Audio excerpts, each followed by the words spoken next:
Well, I certainly have lost many battles.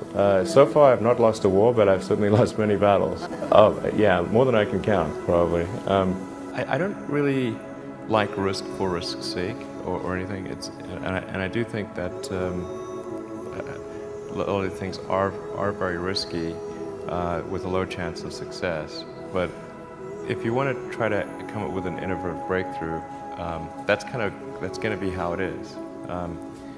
Anything which is significantly innovative is going to come with a significant risk of failure. But you know, you've got to take big chances in order for the potential for a big positive outcome. You know, if the outcome is exciting enough, then taking a big risk is worthwhile. It's really how I approach it. But then once executing down a path, I actually do my absolute best to reduce risk. You know, because or to improve another way of saying it, to improve the probability of success. Because when you try to do something that is very very risky, that you have to spend a lot of effort trying to reduce that risk as you embark down that path. I mean, when I started SpaceX, I thought the odds of success were very low. I thought we'd most likely fail, but I thought, well, we should give it a try nonetheless. Certainly there are times when things don't go well, and then that's quite dispiriting for sure. And so then it's difficult to proceed with the same level of enthusiasm. But I do think the things that we're doing are you know, pretty important to the future. And if we don't succeed, then you know, it's not clear what other things would succeed. And if we don't succeed, then we'll be certainly pointed to as a reason why people shouldn't even try for these things. So I think it's important that we do whatever is necessary to keep going. I think successful entrepreneurs probably come in all sizes, shapes, and flavors. I'm not sure there's any one particular thing. For me, you know, some of the things I've described already, I think, are very important. I think really an obsessive nature with respect to the quality of the product is very important. So, you know, being obsessive compulsive is a good thing in this context. Really liking what you do, whatever area that you get into. Given that, you know, even if you're the best, there's always a chance of failure. So I think it's important that you really like whatever you're doing. If you don't like it, life is too short. You know, I'd say, and also if you like what you're doing, you think about it even when you're not working.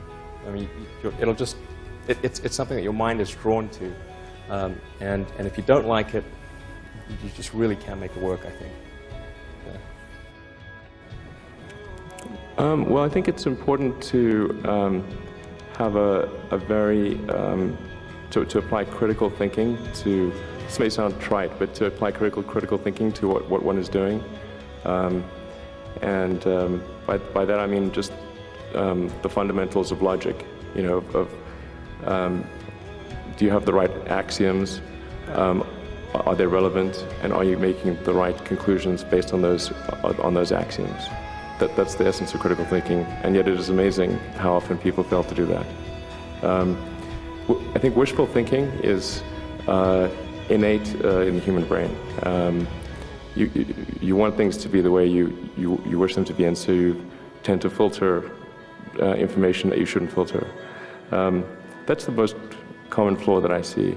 If you want to do something really innovative, you have to apply a sort of first principles analysis, and don't reason by analogy. Analogies are referencing the past. First principles means you look at the most fundamental truths in a particular arena, and the things that really are almost indisputably correct, and you reason up from there to a conclusion. And if you see that conclusion is at odds with what people generally believe, then you have an opportunity. Now, you can't operate like that on all things because it takes too much mental horsepower. So most of your life you have to operate by reasoning by analogy. But if you really want to innovate, you must reason from first principles to identify the problem. The reason I came out to Stanford was actually to work on energy storage technologies for electric cars. That summer of '95, I was looking at the internet, and it seemed to me like the internet was going to have a big effect on humanity. So I thought, well, I can either work on electric vehicle technology and do my PhD at Stanford and watch the internet get built, or I could put my studies on hold and try to be part of the internet. And at first I tried to get a job at Netscape because that was the only internet company, and they didn't respond to me. So then I was like, okay, if I can't get a job at the only internet company, then I better try starting something. But I talked to my professor and I said, look, I'm going to try starting a company. It's probably not going to succeed, and if it doesn't succeed, can I come back? And he said, sure, no problem. And so I put my studies on hold and started the company. I mean, we had many, at Tesla we came many times close to bankruptcy. In fact, at the end of 2008, we were only a few days from bankruptcy. It was literally 2 days, or 3 days maybe.